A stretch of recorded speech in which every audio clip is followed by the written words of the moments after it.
इस वीडियो में हम देखेंगे डेली कैश बुक के बारे में कि अगर हम अपने सॉफ्टवेयर में डेली कैश बुक यूज़ करना चाहते हैं, day closing day start day use करना चाहते हैं, और अगर हम एडमिन से कुछ अमाउंट अगर यूज़र में ट्रांसफ़र करना चाहते हैं, हमारे जो ऑपरेटर हैं या ऑपरेटर अगर हमारे सिस्टम यूज़ कर रहे हैं, हमने अगर मल्टीपल यूज़र्स क्रिएट करे हुए हैं सॉफ्टवेयर में, और अगर हमारे ऑपरेटर भी कोई सेलिंग करते हैं, तो वो एडमिन को अगर कोई अमाउंट ट्रांसफ़र करना चाहते हैं तो हम डेली कैश बुक का यूज़ कैसे कर सकते हैं ER4U सॉफ्टवेयर में। ठीक है, तो सबसे पहले अभी हमें अपने मेन्यू में हमें डेली कैश बुक इनेबल करना पड़ेगी। अभी हम एडमिन आईडी से लॉगिन है, ठीक है, इसमें अभी डेली कैश बुक इनेबल नहीं है, तो सबसे पहले हमें इसमें डेली कैश बुक इनेबल करना पड़ेगी। इसके लिए हमें सबसे पहले सेटअप ऑप्शन में जाना होता है। यहाँ पे मास्टर सेटअप, सेल सेटिंग्स हमने ओपन कर ली है। यहाँ पे हम सर्च कर लेते हैं कैश बुक। यहाँ पे देखिए कैश बुक हमारी ऑप्शन अवेलेबल है इसको हमें इनेबल करना होता है। हमने इसको इनेबल कर लिया है। यहाँ पे ये सेटिंग्स हम सेव कर लेते हैं।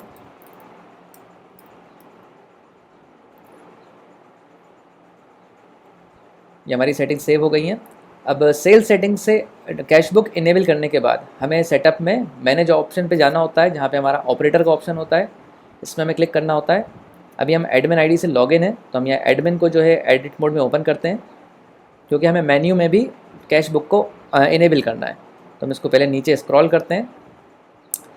यहाँ पे हम सर्च कर लेते हैं डेली कैश बुक। यहाँ पे हमारे पास डेली कैश बुक का मेन्यू है, इसको हम इनेबल कर लेते हैं। इसी के साथ साथ हम ऊपर देख रहे हैं तो यहाँ पे हमारे पास ऑप्शंस में एक ऑप्शन अवेलेबल है, day close and daily cash book. अगर हम डे क्लोज का ऑप्शन भी डेली कैश बुक में रखना चाहते हैं तो इसको भी हम इनेबल करेंगे, ठीक है, जिससे कि हम अपना डे क्लोज कर सकें। जब हम अपनी शॉप को बंद करते हैं तो उस टाइम हम डे क्लोज कर सकें। तो हमने ये दो ऑप्शन को भी यहाँ से ऑपरेटर में जाके एडमिन एडिट के अंदर ओपन करके यहाँ से भी इनेबल कर लिया है। इन सेटिंग्स को हम सेव कर लेते हैं। ये हमारी सेटिंग्स सेव हो गई हैं। अब हम देख रहे हैं कि हमारे मेन मेन्यू के अंदर यहाँ पे डेली कैश बुक का ऑप्शन अवेलेबल हो गया है, ठीक है। इसमें हम क्लिक करते हैं। ये हमारा डेली कैश बुक का पेज है, ठीक है, जिसमें हम देख सकते हैं कि कुछ इन्फॉर्मेशन है, जैसे कि डेट है। अभी हम एडमिन लॉगिन में है यहाँ पे, तो यहाँ पे एडमिन के अकॉर्डिंगली जो एडमिन का ओपनिंग कैश अमाउंट है या एडमिन के पास जितना अमाउंट है वो यहाँ पे शो हो रहा है। इसके बाद एडमिन ने कुछ अगर ट्रांसफ़र किया हुआ है जो हम अपने ऑपरेटर को, तो वो अमाउंट हमारी इस कॉलम में शो हो रही है। इसके बाद यहाँ पे हमें कैश इन हैंड शो हो रहा है कि ओपनिंग कैश हमारा जो एडमिन का था वो था 36,853। इसमें से 1,000 जो है वो ट्रांसफ़र कर दिया गया है किसी ऑपरेटर को, ठीक है। तो अभी एडमिन के पास कैश इन हैंड हमारा आ रहा है 35,853, 35,000, और यही क्लोजिंग कैश अमाउंट है अभी हमारा। तो ये इन्फॉर्मेशन हमारी एडमिन की यहाँ पे शो हो रही है, ठीक है। इसके बाद नीचे यहाँ पे लोकेशन है, ट्रांसफ़र टू लोकेशन, किस लोकेशन में हमने ट्रांसफ़र किया हुआ है, ठीक है। तो यहाँ पे लोकेशन सिलेक्टेड है, हम किस लोकेशन के यूज़र को ट्रांसफ़र करेंगे हम यहाँ से सिलेक्ट कर सकते हैं। अभी हम यहाँ पे स्टोर 1 ही सिलेक्ट करेंगे, ठीक है। जो भी हमने लोकेशन यूज़र को दी होगी हम यहाँ पे सिलेक्ट कर सकते हैं। और लोकेशन से अगर यूज़र के पास, तो हमें यहाँ पे कोई भी लोकेशन सिलेक्ट कर सकते हैं। और कोई पर्टिकुलर लोकेशन ही दी है हमने अगर अपने यूज़र को, जो यूज़र क्रिएट किया है, तो हमें यहाँ से पर्टिकुलर लोकेशन ही सिलेक्ट करना होगी ट्रांसफ़र करने के लिए। इसके बाद यहाँ पे देखिए ऑपरेटर का नेम आ रहा है हमारा एडमिन, ठीक है। इसमें हम क्लिक करते हैं तो हमारे यूज़र का नेम भी है। अभी हम यूज़र के बारे में आगे जानेंगे, पहले हम एडमिन का देख लेते हैं। तो यहाँ पे अभी एडमिन सेलेक्टेड है। इसके बाद रिसीव्ड कैश अमाउंट, अभी एडमिन ने कोई अमाउंट रिसीव नहीं करी है, इसलिए इस कॉलम में 0 वैल्यू आ रही है। पार्टी पेमेंट में भी 0 आ रही है, इन्होंने कुछ भी अभी पेमेंट भी नहीं करी है, ट्रांसफ़र भी नहीं करा है। इसके बाद इसके नीचे हमारे पास एक ऑप्शन है कैश पेमेंट ट्रांसफ़र। अगर एडमिन अपने यूज़र को ट्रांसफ़र करना चाहते हैं या यूज़र एडमिन को ट्रांसफ़र करना चाहते हैं कोई अमाउंट, तो वो अमाउंट हमें यहाँ पे डालनी होती है। जैसे हमें 1,000 करना है तो 1,000 यहाँ पे एंटर करेंगे। या फिर हम डिनोमिनेशंस में अगर डालना चाहते हैं, फॉर एग्जांपल हमारे पास यहाँ पे एक सेलेक्ट डिनोमिनेशंस का ऑप्शन है। इसको अगर हम ओपन करते हैं तो यहाँ पे हमारे पास जो है वो नोट्स के फॉर्म में एक पॉपअप पेज ओपन होता है, ठीक है। नोट्स के फॉर्म में जैसे हमारे पास 5 रुपी नोट है, 10 रुपी नोट है, 20 रुपी नोट है, 1 रुपी नोट है, 2 रुपी नोट है, ठीक है। तो इसमें हम नंबर ऑफ़ नोट्स डाल सकते हैं, जिससे कि ऑटोमेटिकली वैल्यू कैलकुलेट होती है। फॉर एग्जाम्पल अगर एडमिन को, यूज़र को 1,000 रुपीज़ ट्रांसफ़र करने हैं, बट उसको यूज़ करना है डिनोमिनेशन ये वाले ऑप्शन को, तो हम यहाँ पे फॉर एग्जांपल अगर 200 के 5 नोट्स अगर ट्रांसफ़र कर रहे हैं तो हम यहाँ पे 200 में एंटर करेंगे 5, ये हमारे 5 हो गए। जब हम आगे क्लिक करेंगे तो ऑटोमेटिकली ये 1,000 हो जाएगा। इसी तरह से अगर हम मल्टीपल नोट्स यहाँ पे यूज़ कर रहे हैं, जैसे हम 5 नोट्स यूज़ कर रहे हैं 100 के, तो हम यहाँ पे देखिए 500 यहाँ पे आ गया है। इसके बाद हमारा अगर 50 के हम 2 नोट्स यूज़ कर रहे हैं तो हम यहाँ पे 50 के 2 नोट्स डालते हैं, तो यहाँ पे हमारी हो जाती है वैल्यू 100, यानी कि ये टोटल मिला के हो गई 600। इसके बाद 200 के हम यहाँ पे 2 नोट्स यूज़ कर रहे हैं तो ये वैल्यू हो गई हमारी 600, ठीक है। टोटल हमारी यहाँ पे वैल्यू इनको मिला के आ गई है 1000, ठीक है। अब हम इसको ओके करते हैं, यहाँ पे देखिए नीचे हमारा टोटल अमाउंट 1000 आ गया है कैलकुलेट होके। इसको हम ओके करते हैं तो ये हमारी वैल्यू ऑटोमेटिकली बाहर रिफ्लेक्ट कर रही है। तो हम चाहें तो डिनोमिनेशंस के अंदर भी इसको फिलअप करके जो है वो ट्रांसफ़र कर सकते हैं अमाउंट को। इसी के साथ साथ हमारे पास यहाँ पे एक ऑप्शन होता है कैश पेमेंट ट्रांसफ़र हिस्ट्री। हमने अगर कोई ट्रांसफ़र किया हुआ है एडमिन से किसी यूज़र में या यूज़र से एडमिन में, तो हम यहाँ से उसकी एक हिस्ट्री को चेक कर सकते हैं क्लिक करके। अब यहाँ पे देखिए जैसे ही मैंने इसमें क्लिक किया तो हमारे पास एक यहाँ पे रिकॉर्ड आ गया है कि हमने जो है वो अपने यूज़र को, यानी कि ट्रांसफ़र बाय एडमिन, एडमिन ने ट्रांसफ़र किया है, अब ट्रांसफ़र टू यूज़र, यूज़र को ट्रांसफ़र किया है 1000 रुपीज़ का अमाउंट, और CRDR में यानी डेबिट किया है, यानी कि एडमिन ने इसको यूज़र को ट्रांसफ़र किया हुआ है, इसलिए यहाँ पे DR शो हो रहा है। तो उसको आप देख सकते हैं यहाँ पे डेट हमारे पास अवेलेबल है, किस लोकेशन से किस लोकेशन में ट्रांसफ़र हुआ है, यानी किस लोकेशन से डेबिट हुआ है, ठीक है, और किस लोकेशन में क्रेडिट हुआ है, ये भी हमारे पास इन्फॉर्मेशन आ गई है। तो यहाँ से हमें एक सिंपली हिस्ट्री पता चल जाती है। इसके बाद नीचे हमारे कुछ बटन्स हैं, हम इनको भी देख लेते हैं। एक है सेव पेमेंट ट्रांसफ़र। जब हम यहाँ पे कोई अमाउंट डाल के ट्रांसफ़र करना चाहते हैं, जैसे हम यहाँ पे 1000 रुपीज़ का अमाउंट एंटर करते हैं, ठीक है, इसके बाद हमें हमारा यूज़र सेलेक्ट करना होता है। यहाँ पे जो भी जितने भी आपने यूज़र्स बनाए हुए हैं, आप यहाँ से अपने यूज़र सेलेक्ट कर सकते हैं। इसके बाद आपको क्लिक करना होता है सेव पेमेंट एंड ट्रांसफ़र पे, तो ये अमाउंट हमारे यूज़र को ट्रांसफ़र हो जाता है जो भी आपने यहाँ पे सेलेक्ट किया होता है, ठीक है। इसके बाद एक ऑप्शन और अवेलेबल है हमारे पास, day close billing, stop billing का, ठीक है। तो ये बटन हम जब यूज़ करते हैं जब हम अपनी शॉप को क्लोज़ कर रहे हो, ठीक है। हमने अगर बीच में से इस बटन को हम दिन के टाइम पे या हम शॉप करने से बंद करने से पहले अगर हम इसको बटन को प्रेस कर देते हैं तो इसके बाद हम पूरे दिन तक बिलिंग नहीं कर पाएंगे, फिर बिलिंग हमारी नेक्स्ट डे से ही स्टार्ट होगी। तो यहाँ पे अगर हम इसको डे क्लोज स्टॉप बिलिंग के बटन पे क्लिक कर देते हैं तो हमारी बिलिंग रुक जाएगी पूरे दिन के लिए। इसका मतलब होगा कि आपका डे क्लोज हो गया है, हमें फिर जो है नेक्स्ट डे, अगले दिन जब डेट चेंज होती है उस टाइम में जाके हमें फिर अपना स्टार्ट डे करना होगा, उसके बाद हमारी बिलिंग स्टार्ट हो पाएगी, ठीक है। सो अभी हम इसको यूज़र में स्विच करते हैं। अभी हम एडमिन से लॉगिन है, अब हम यूज़र से लॉगिन करते हैं और यूज़र्स को हम सिमिलर राइट्स हमने दिए हुए हैं डेली कैश बुक के, उनसे हम कोई अमाउंट वापस ट्रांसफ़र करते हैं एडमिन को। तो उसकी हम प्रोसेस देख लेते हैं कि कैसे वर्क करती है। अभी हम एडमिन को यहाँ पे लॉग आउट कर रहे हैं और हम यूज़र से लॉगिन करेंगे। ये हमने एडमिन ID को लॉग आउट कर दिया है, यहाँ से हम यूज़र से लॉगिन कर लेते हैं।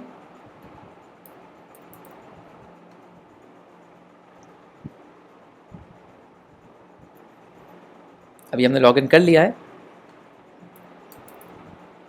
यहाँ पे हम ID पासवर्ड करेक्ट कर लेते हैं। आई थिंक कुछ नेट का इशू है।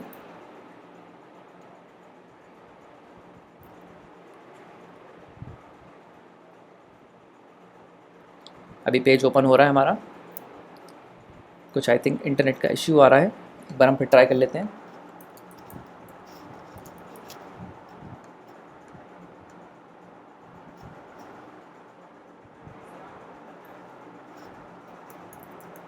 कुछ इंटरनेट का इशू है आई थिंक। एडमिन ID से हमारा लॉगिन हो रहा है, हम ज़रा चेक कर लेते हैं प्रॉपर्ली कि यूज़र का जो यूज़र नेम है और पासवर्ड है वो क्या है। हम इसको एक बार प्रॉपर्ली चेक करके फिर लॉगिन ट्राई करेंगे एक बार। सेटअप ऑप्शन में मैनेज ऑपरेटर, यहाँ पे हमारे एक देखिए यूज़र क्रिएटेड है, ठीक है।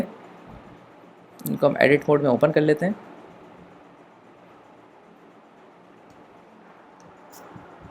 टाइप ऑपरेटर सिलेक्टेड है हमारा, यहाँ पे लोकेशंस ऑल सिलेक्टेड है यहाँ पे ऑलरेडी, टाइप ऑपरेटर है, ठीक है।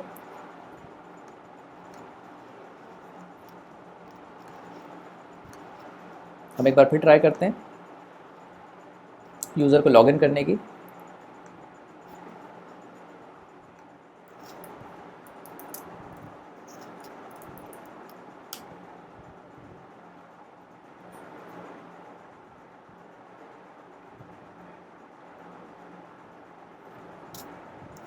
अभी सॉफ्टवेयर लॉगिन हो रहा है।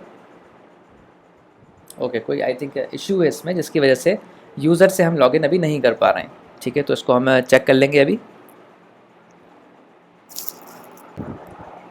ओके, हम फिर से ट्राई करते हैं यूज़र से लॉगिन करने का, ठीक है। यूज़र नेम में यूज़र एंटर करते हैं, पासवर्ड भी है यूज़र, उसको हमने लॉगिन किया है। अभी हम यूज़र से लॉगिन हो गए, ठीक है। ये हमारे यूज़र से हम लॉगिन है।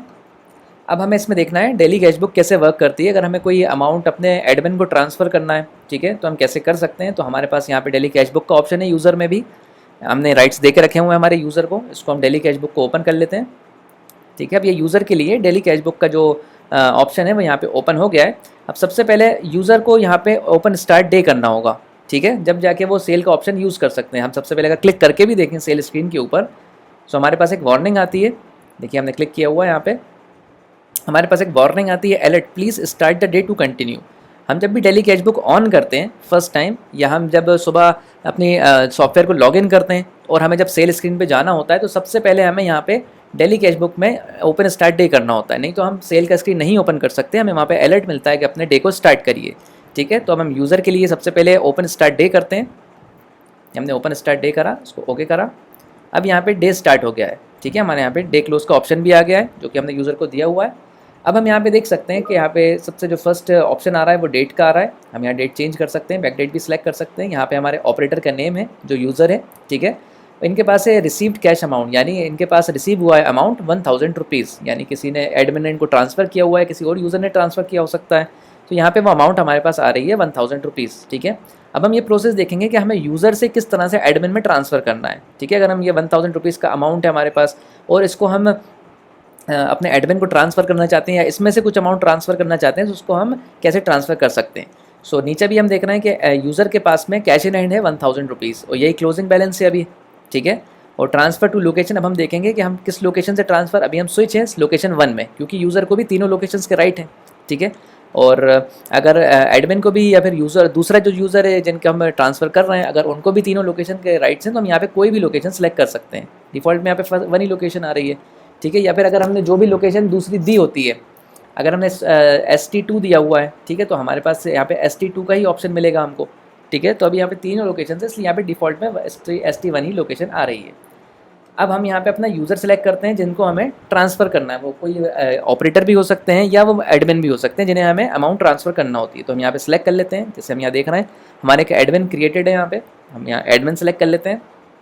इसके बाद हमारे यूज़र के पास यहाँ पे 1000 रुपीज़ अवेलेबल हैं, इसमें से हम 700 रुपीज़ एडमिन को ट्रांसफ़र करेंगे, ठीक है। तो हम चाहें तो यहाँ पे डायरेक्ट 700 भी एंटर कर सकते हैं इस कॉलम में, या फिर हम डिनोमिनेशंस का यूज़ भी कर सकते हैं। अगर हमें पर्टिकुलर नोट्स को काउंट करना है कि कितने नोट्स हम ट्रांसफ़र कर रहे हैं, उसका रिकॉर्ड रखना है हमें, तो हम यहाँ पे इस ऑप्शन का भी यूज़ कर सकते हैं। तो अगर हमें 700 यहाँ पे ट्रांसफ़र करना है, तो हम यहाँ पे 200 के 1 नोट यहाँ पे हम 200 का ले लेते हैं, ठीक है। यहाँ पे 200 अमाउंट हो गई है।